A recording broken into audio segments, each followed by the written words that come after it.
Mga kaibigan, may itaw sa kabilang line. We have a caller. Ang ating unang caller, ngayong gabing ito, we have Jem of Rizal. Hello, Jem. Hello po, Papa Jack. Hi, kamusta? Hindi po gano'ng okay. Ako, ilang taon na si Jem? 19 po. Ay, ang ginagawa sa buhay? Ito po yung katrabaho, stop muna sa pag-aaral. Dati napasok ka. Opo. Anong kurso mo dati? Accounting. Accounting. Anong year ka na nung mahinto ka? Ano po, bali natapos ko lang po 2 sem pa lang. So first year, second year dapat. Bakit na hinto? Financial problem? Opo, financial problem. Kalungkot, sayang? Pero ngayon nagkatrabaho ka. Opo. Sana makaipon ka ng pang tuloy sa pag-aaral. Opo. Alright, anyway, Jem. Merong, anong trabaho mo nga pala ngayon? Cashier po. Sa isang restaurant. Wow, anong special na pagkain dyan? Mga seafood po. Seafood, halimbawa, anong klaseng seafood? Tadpole, ganon. Hindi pala siya. Mga tuna po, ganyan. Wow, so siya! Tuna! Yeah. Ano pa? Anong luto ng tuna? Inihaw, ganyan po. Inihaw. Sarap yan, Meron kayong dyan, yung ulo ng maya-mayang nakangiti sa miso? Wala po. Wala, nakasimangot yung maya-maya. Papa Jack, I love you. Tumigil ka dyan, baka isigang kita. Sabi mo, huwag maingay, nag-uusap ka mo. Kumaingay daw. Oh, sino ba yon? Katrabaho ko po. Akala ko yung maya-maya sumisigaw. Ayan, ang pangalan yan? Justin po. Justin, tigil ka muna dyan, Pag may malaking kaldero dyan, pasok ka muna sa loob, huwag ka lalabas hanggang bukas. Yan po yung cook namin. Oh, wow. Sige. Jem! Yes po. Sige, Anong mapaglilingkod din ako sa'yo? Ayun po, gusto ko lang po sanang magpatulong sa inyo. Bakit? Kasi po, may katrabaho po kasi ako. Si Jess ba yan? Ay, hindi po. Si Justin, ganon? Hindi po. Ay, hindi. Sige. Ayun po, bali, kasi po, pala po ako dito, 4 months pa lang po dito sa trabaho ko. Then, kumbaga, parang, ngayon po, nililikawan niya ako. Tapos, lahat naman po. Teka lang, sabi ni Penda na aamoy niya hininga mo. Wag daw ilagay sa telepono yung ilong mo. Puro sipon na ako dito. Ayun po, lahat naman po ginagawa niya para magustuhan ko siya. Nililigawan ka? Opo, nililigawan ko. Kumbaga, nagbago po siya dahil po sa pagkapot sinabi kong huwag mong gawin yan. Ganon? Opo, hindi kasi mga bisyo ganyan, tinanggal niya po. Talaga? Opo. Tapos, lahat po ginagawa niya para lang... Pag sinabi mong magbago siya sa gantong ginagawa niya. Opo. Try mo, maging akasya ka bukas. Di ba? Maging puto ka ng Nara. Pag nagawa niya, maganda yan. Ano na yung mga nasabi mo sa kanyang sinunod niya? Halimbawa? Kunwari po sabi ko, wag na siyang magiinom, wag nang maninigarilyo. Ginawa niya? Papadak si Machete yun! Huwag ka mo makialam yung katrabaho mo, hindi maganda yun. Huwag ka na makialam dyan! Sige, dali, tapos? Tapos po yun, kung ano binibigyan niya sa akin. Gaya ng? Chocolate, flowers, ganyan. Anong flowers? Cauliflower? Pwede rin. Wala ng kalabasa. Nililigawan ka. Opo. Ang tanong, nagpapaligaw ka ba? Nung una po, Hindi. Nung una, pumayag na ako. Kaso po ngayon po parang... Ayaw mo na? Bakit?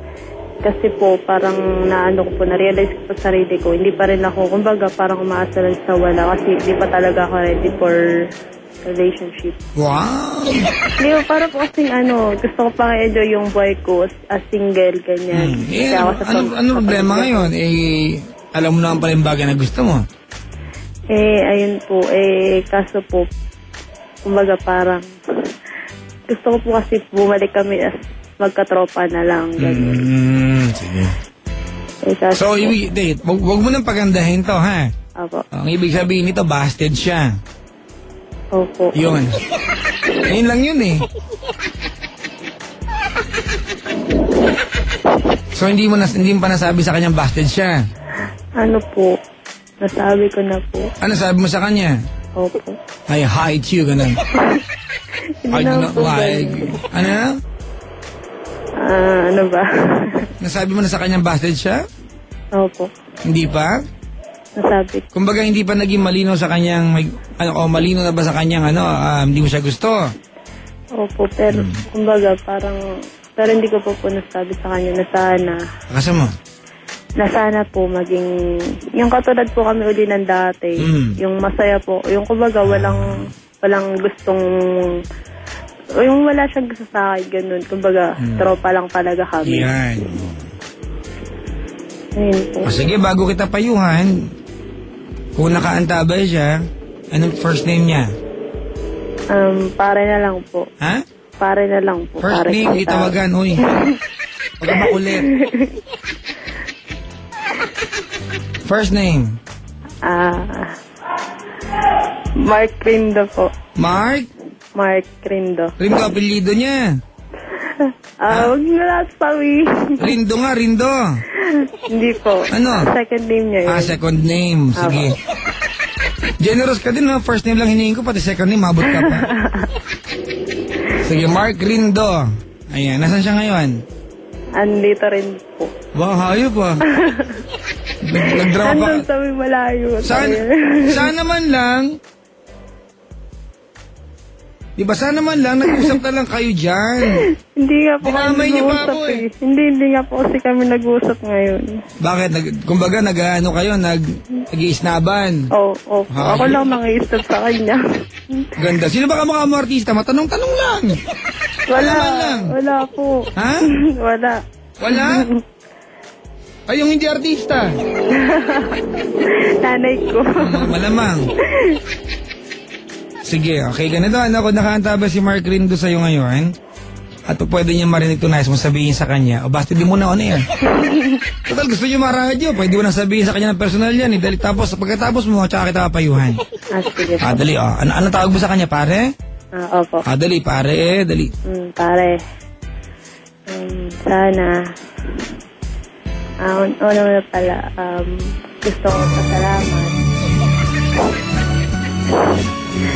Thank you kasi, kumbaga dati gusto ko kumbaga dati, parang inaangat ko yung ganong pandiligaw sa akin.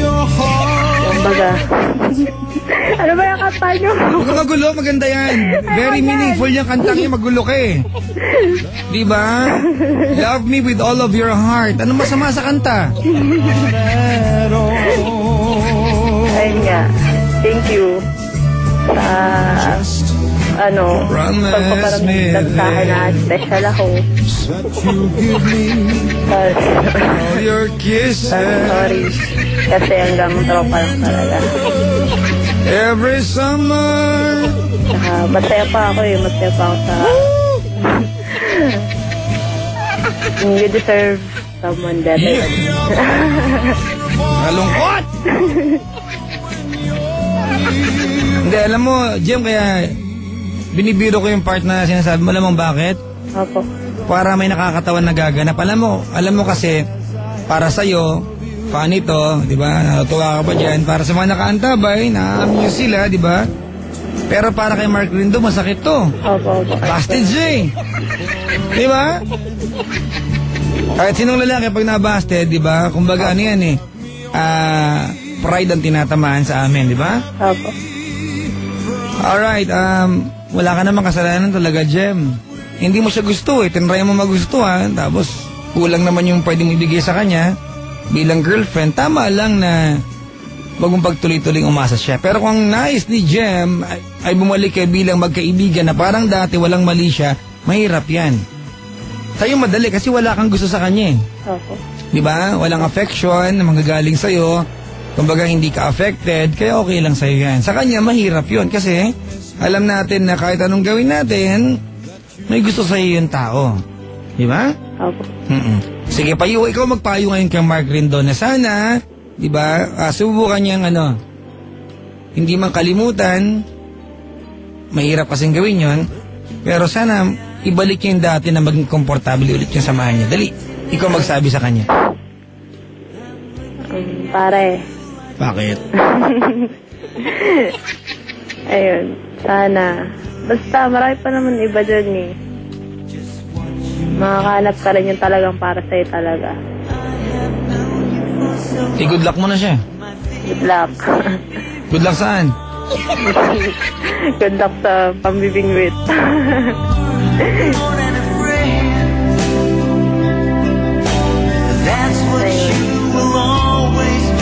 Sana pagpatuloy mo na rin yung pagbabago mo. Huwag ka nang mag-isyo. Yun.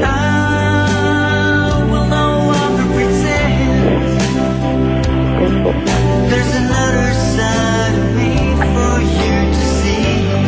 Alright, alam mo, Jem, sa isang banda, naisip ko lang, baka kaya naman umasa na malaki yung tao kasi binigyan ka ng chocolate, tinanggap mo.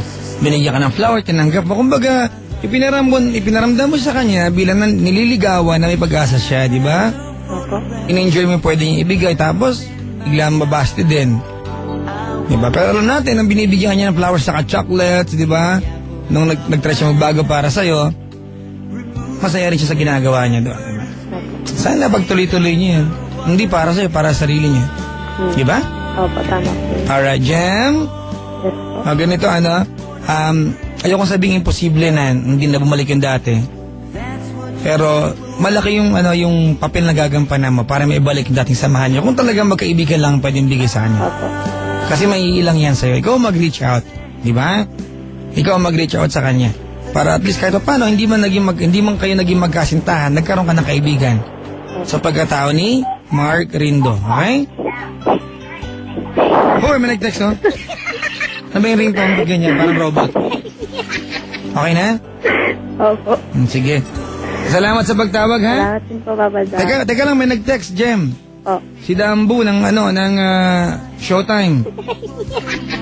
Aray ko, Papa Jack, nakaka-relate ako niya. Inaano na naman kita dyan, Dambu.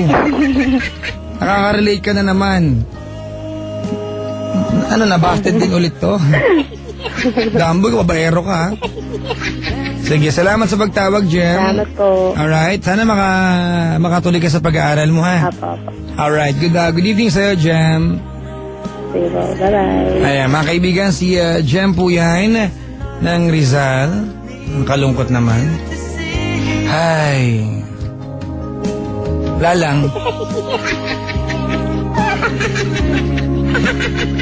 May mga tao po sa booth, oh. Ayan, oh. Mga gutom.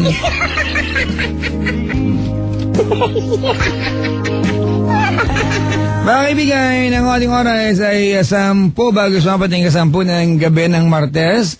Magandang evening po sa ating lahat. Sabi ni Dambu, oh, feeling ko kasi ako si Mark. Dambu, si Mark payat. Ay, joke lang. Dambu, kamusta ka na? Ikaw, ha? Magpaparamdam ka lang, pakabati ka, ha?